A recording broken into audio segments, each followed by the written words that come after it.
अस्सलामुअलैकुम। आज जो हम चैप्टर कर रहे हैं वो है chapter number 17, Chi-square distribution and statistical interference. इस चैप्टर में जो है हमारे पास 4 मेन टॉपिक्स हैं। 4 मेन टॉपिक्स में कौन कौन से टॉपिक इंक्लूड हैं? एक है बाइनोमियल डिस्ट्रीब्यूशन, फिर हमारे पास पाइथन डिस्ट्रीब्यूशन, फिर नॉर्मल डिस्ट्रीब्यूशन और फिर इंडिपेंडेंस और इंडिपेंडेंस जो हमें चेक करनी है कॉन्टीजेंसी टेबल में। ठीक है, तो ये 4 मेन टॉपिक्स हैं। अभी मैं आपको जो करवा रही हूँ वो बाइनोमियल डिस्ट्रीब्यूशन करवा रही हूँ कि हमें चेक करना है कि हमें जो डेटा गिवन है वो फिट हो रहा है बाइनोमियल डिस्ट्रीब्यूशन में या नहीं हो रहा। ठीक है, ये हमें चेक करना है। ठीक है, इसी तरह हमारे पास पाइथन और नॉर्मल डिस्ट्रीब्यूशन है। अगर आपको वो चाहिए तो आप मुझे कमेंट सेक्शन में कमेंट करें कि आपको उसकी भी एक लेक्चर या उसकी भी एक वीडियो चाहिए, तो मैं वो बना के इंशाल्लाह अपने चैनल पे अपलोड कर दूँगी। लेकिन अभी हम बाइनोमियल डिस्ट्रीब्यूशन से करेंगे। सबसे पहले हम एक एग्जांपल करेंगे। एग्जांपल करने के बाद हम इससे क्वेश्चन सॉल्व करेंगे, क्योंकि बुक्स में थोड़ा सा डायरेक्ट सॉल्व होता है तो आपको समझ नहीं आती। तो एग्जांपल तो मैं बुक से करवाऊँगी, लेकिन एक क्वेश्चन उससे रिलेटेड ज़रूर कराऊँगी ताकि आपको बाइनोमियल का जो हमने फिटिंग बनानी है वो समझ आ जाए। वैसे तो हमने बाइनोमियल की जो फिटिंग है वो हमारी जो दूसरी वाली बुक है पार्ट 1 वाली उसमें की थी, लेकिन फिर भी मैं आपको एक दफ़ा रिवाइज़ करवा दूँगी। सही है, तो ये है हमारे पास सबसे पहले जो एग्जांपल है वो है एग्जांपल 17.10। ठीक है, 17.10 में हमें क्या गिवन है? हमें उन्होंने कहा है कि 5 pennies were tossed 1000 times and the number of heads were observed as given below। ठीक है, आपके पास नंबर ऑफ हेड्स हैं, फ्रीक्वेंसीज है। ठीक है, सबसे पहले तो ज़री बात है, जब आपने इसका वो करना है तो आपने हाइपोथेसिस बनानी है। वही जो हमारे स्टेप्स हैं वो सारे हमने रिपीट करने हैं। तो सबसे पहले जो हम बनाएंगे वो हाइपोथेसिस बनाएंगे।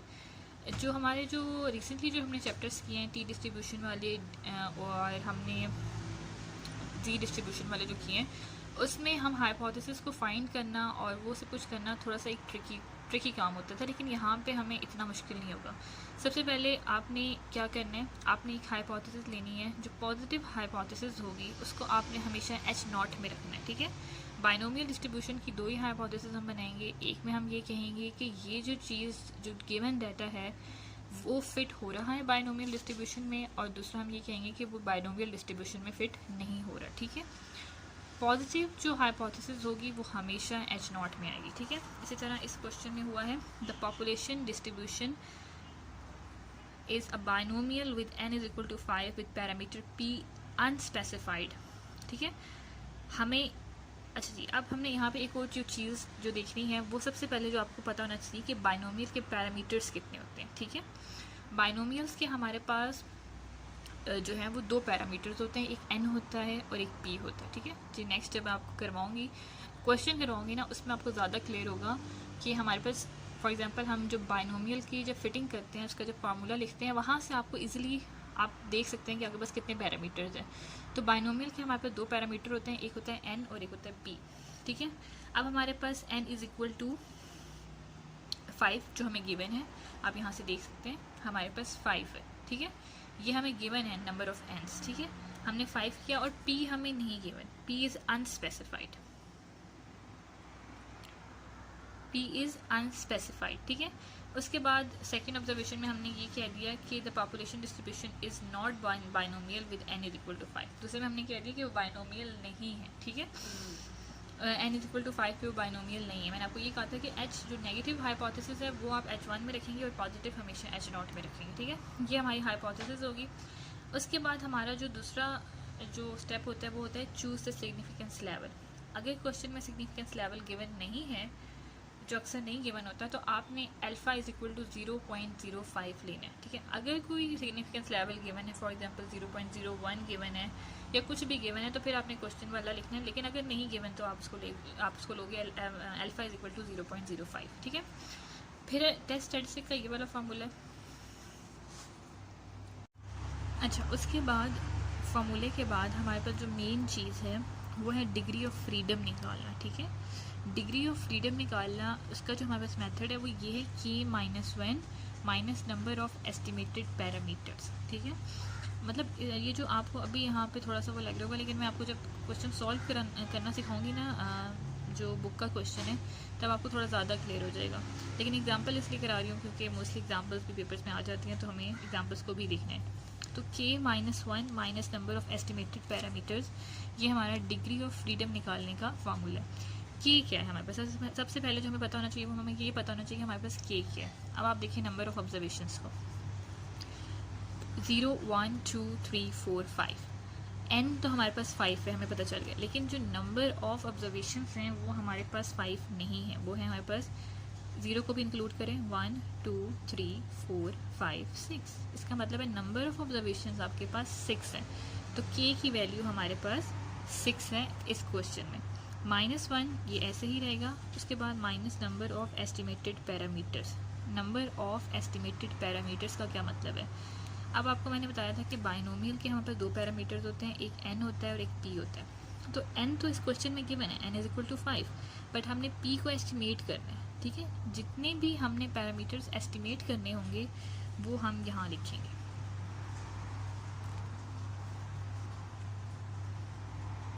तो हमारे पास हो जाएगा k - 1 minus number of estimated parameters. k की जगह हमने 6 लिख लिया, -1 - 1, ठीक है। एस्टिमेटेड जो हमने पैरामीटर एस्टिमेट करना है वो सिर्फ एक है, एक पैरामीटर जो है वो हमने एस्टिमेट करना है। तो हमारे पास ये जो स्टेटमेंट है वो इस क्वेश्चन से जो हम बनाएंगे वो ऐसे बनाएंगे। देखिए अब ये है 6 नंबर ऑफ ऑब्जर्वेशंस, ये है हमारे पास -1 जो वैसे ही रहेगा, और -1 जो नेक्स्ट वाला -1 है वो इसलिए आया कि हमारे बाइनोमियल के 2 पैरामीटर्स होते हैं n और p। n जो है वो हमें गिवन है, लेकिन p को हमने एस्टिमेट करना है। तो p जो है वो हमारे पास जो हमारे पास नंबर ऑफ एस्टिमेटेड पैरामीटर तो सिर्फ 1 है, तो फिर हमारे पास डिग्री ऑफ फ्रीडम आ जाएगा वो 4 आ जाएगा, ठीक है। उसके बाद हमने क्रिटिकल रीजन निकालना है। क्रिटिकल रीजन निकालने के लिए मतलब ये वाली स्टेटमेंट तो आपको ऐसे याद रखनी है कि chi² greater than and equal to chi² 0.05 जो हमें अल्फ़ा गिवन है, उसको हमने किस पे चेक करना है, 4 पे चेक करना है, ठीक है। अब मैं आपको एक दफ़ा जो है ना वो इसका वो भी बता देती हूँ कि इसको हमें टेबल पे कैसे देखना है। अच्छा, ये हमारे पास chi² का टेबल है, ठीक है। अब हमें क्वेश्चन में ये गिवन था कि हमने पेज नंबर 176 पे गिवन है, ओके। अब उन्होंने हमें ये कहा था कि हमने 4 पे 0.05 को चेक करना है, तो दिस इज़ 4, दिस इज़ 0.5। अब इस पर आप इसको चेक करेंगे तो आंसर होगा 9.49, ठीक है। ये अपनी बुक पे आप चेक कर लें, या फिर जो टेबल आप लोग परचेज़ करते हैं उसमें भी ये chi² का गिवन होगा, आप वहाँ से देख लें, ठीक है। तो ऐसे हम लोगों ने क्रिटिकल रीजन की जो वैल्यू है वो मतलब फाइंड करनी है। उसके बाद हम दोबारा से वापस जाते हैं अपने क्वेश्चन पे। अच्छा, अब हमने ये देखना है कि हमारे पास जो क्रिटिकल रीजन की जो वैल्यू आई है वो हमने यहाँ पे 9.49 लिख दी है, ठीक है। उसके बाद हमने इसकी कैलकुलेशन करनी है। कैलकुलेशन में सबसे पहले हमें क्या फाइंड करना है, ठीक है। सबसे पहले हमने ये देखना है, क्योंकि हमने बाइनोमियल की फिटिंग करनी है तो हमें बाइनोमियल के सारे जो हमारे पास पैरामीटर्स हैं वो हमें फाइंड करके रखने हैं, ताकि हमने जब हमने इसको फिट करना है तो हम उसको उसमें डाल सकें, ठीक है। एक पैरामीटर तो हमें बाइनोमियल का गिवन है जो n था = 5 गिवन है, लेकिन हमें p नहीं गिवन जो हमने एस्टिमेट किया हुआ है, जो हमें फाइंड करना है, ठीक है। तो p निकालने के लिए सबसे पहले आपको x बार निकालना है, ठीक है।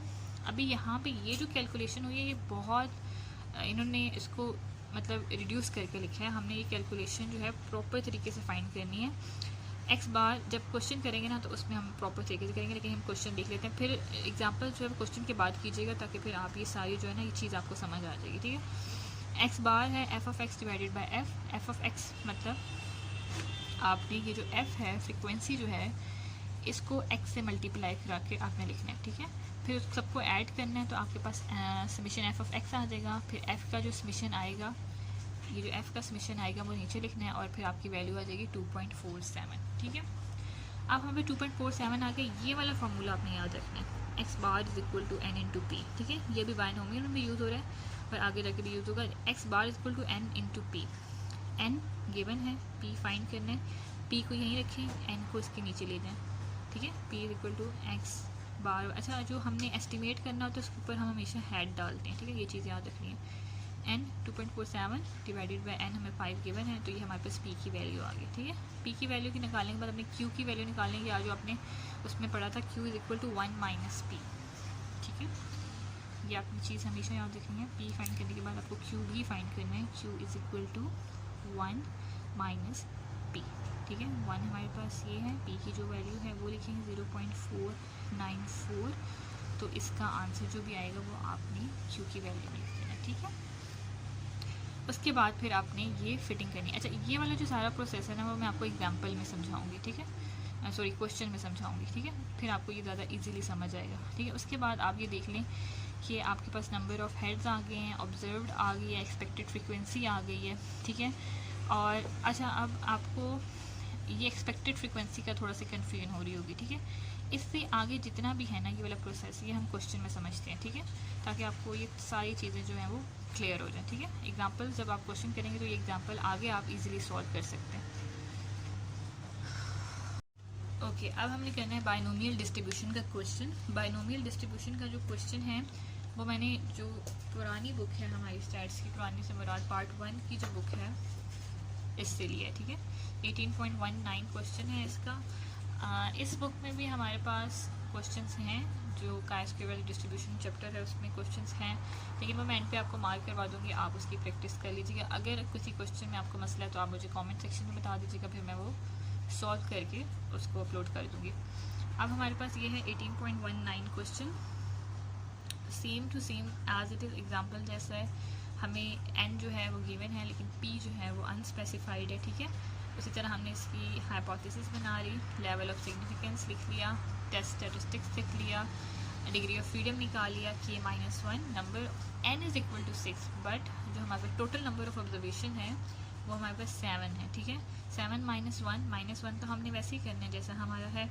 उसके बाद ये जो -1 है इसलिए किया है कि हमारे जो 2 पैरामीटर्स होते हैं बाइनोमियल के, जिसमें से सिर्फ हमें एक गिवन है, दूसरा हमने एस्टिमेट करना है, तो ये हो गया।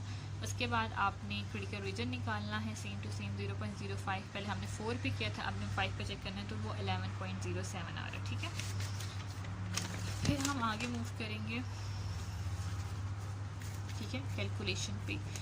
देखिए, अब मैं ये बात कर रही थी कि वहाँ पे बहुत डायरेक्ट हुआ था, x bar is equal to summation f of x को आप पूरा कॉलम बना के, पूरा टेबल बना के उसको सॉल्व करेंगे। x बनाया, f बनाया, f ऑफ x बनाया, ठीक है, दोनों को मल्टीप्लाई, टोटल, ठीक है। अब आपका जो x बार है वो निकल आएगा 300 डिवाइडेड बाई 200, तो आंसर आपके पास जो आ जाएगा वो है 1.5, ठीक है। सिमिलरली हमने वैसे ही निकालना है इसको, यहाँ पे मतलब हमें p निकालना है, तो हमने इसको इस पर डिवाइड करवाया है, ठीक है। 1.5 सबकी वैल्यूज़ लिख के डिवाइड करा के ये हमने p की वैल्यू निकाल ली है, ठीक है, ये हमने ऐसे निकाल ली है। उसके बाद जो नेक्स्ट काम हमने करना है वो ये है कि हमने मतलब इसका बाइनोमियल डिस्ट्रीब्यूशन निकालना। हाँ जी, ये जो है हमारा मेन स्टेप है, ये हमने इसका निकालना है।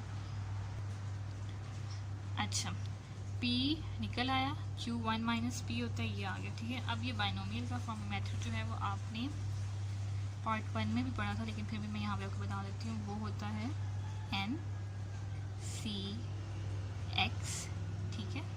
और उसके बाद आपके पास होता है p की पावर जो होती है वो होती है हमारे पास x, और q की पावर होती है n माइनस x, ठीक है। ये हमारे पास बाइनोमियल डिस्ट्रीब्यूशन का जो है वो फॉर्मूला है, ठीक है। इसके अंदर आप फॉर एग्जांपल हमने ये इस तरह से लिखा है, जो हमारे पास टोटल जो n है वो 6 है, जो x है वो हम यहाँ से इसके अंदर फिट करेंगे, फिर हमारे पास 0.25 p की वैल्यू है, p की पावर x है, फिर 0.75 जो है वो q की वैल्यू है, और q की वैल्यू के ऊपर हमने लिख दिया n माइनस x, मतलब 6 माइनस x, ठीक है। आप सिंपली जो ये फार्मूला है ना, इसमें x की वैल्यूज़ डालते जाना है।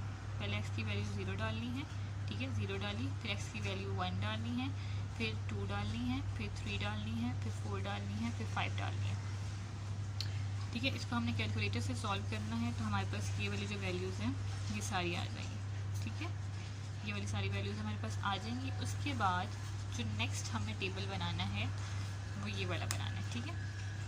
अब यहाँ से आपको सही समझ आएगी, टोटल नंबर ऑफ़ ऑब्जर्वेशन जो हमें गिवन है, ठीक है। फिर उसके बाद ये ऑब्जर्व फ्रिक्वेंसीज जो होती है ना, ये वो होती हैं जो हमें क्वेश्चन में गिवन होती हैं। ये वाली जो हमें फ्रिक्वेंसीज हैं ये क्वेश्चन में हमें गिवन है, ठीक है, तो ये हमारी ऑब्जर्व फ्रिक्वेंसीज होती हैं, ठीक है। ऑब्जर्व फ्रिक्वेंसी से आपने निकालनी होती है एक्सपेक्टेड फ्रिक्वेंसी। एक्सपेक्टेड फ्रिक्वेंसी कैसे निकलेगी, पहले आपने जो पी आई वाला कॉलम बनाया ना ऊपर, ये सारा नीचे आप रिपीट कर दें ताकि आपको कैलकुलेशन में थोड़ी आसानी हो जाए, ठीक है। ये हमने पी आई वाला कॉलम हमने यहाँ पे रिपीट कर दिया। सिंपली जो इसका टोटल है 200, क्या इसका टोटल आया है 200, इस 200 को आपने इन सब के साथ मल्टीप्लाई कराना है, ठीक है। जब आप सबके साथ मल्टीप्लाई कराएंगे आपके पास एक्सपेक्टेड फ्रीक्वेंसी आ जाएगी। एक्सपेक्टेड फ्रीक्वेंसी यही होती है कि ऑब्जर्व फ्रीक्वेंसी के टोटल से हमने जो पी की वैल्यू है उनको मल्टीप्लाई कराना है, ठीक है। तो ये हमारे पास क्या आ जाएंगी, एक्सपेक्टेड फ्रीक्वेंसी। उसके बाद O I minus E I, this is O I, this is E I, इसमें से ये माइनस करते जाना है तो ये वाला कॉलम आ जाएगा। फिर इस वाले कॉलम का हमने स्केल ले लेना है, 0.041 का स्केल ले लिया, -1.19 का स्केल ले लिया, सबका हमने स्केल ले लेना। उसके बाद हमारा जो लास्ट कॉलम बनेगा,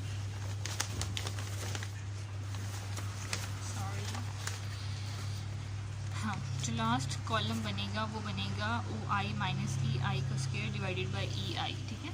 जो आपने अभी रिसेंटली कॉलम बनाया है उसको ई आई वाले कॉलम पे डिवाइड करा देना है, तो आपके पास ये इसका जो है सम आ जाएगा और यही चीज़ हमने फाइंड करनी थी। ओके, अब नेक्स्ट हमने बनानी है डायग्राम, ठीक है। डायग्राम कैसे बनेगी, आपने सिंपली ये वाली डायग्राम बनाई है, ठीक है। जो आपके पास जो आपने क्रिटिकल रीजन में जो अल्फ़ा की वैल्यू ली है वो आपने यहाँ पे ड्रॉ करनी है, ठीक है। अगर आपकी ये वाली जो वैल्यू है ये इस रीजन में फॉल करिए तो ये एक्सेप्ट है, अगर इससे बाहर फॉल करिए तो ये रिजेक्ट है। अब देखिए 0.2347 जो है वो हमारे पास स्मॉलर है 11.07 से, ठीक है। तो हम खोल लेते हैं,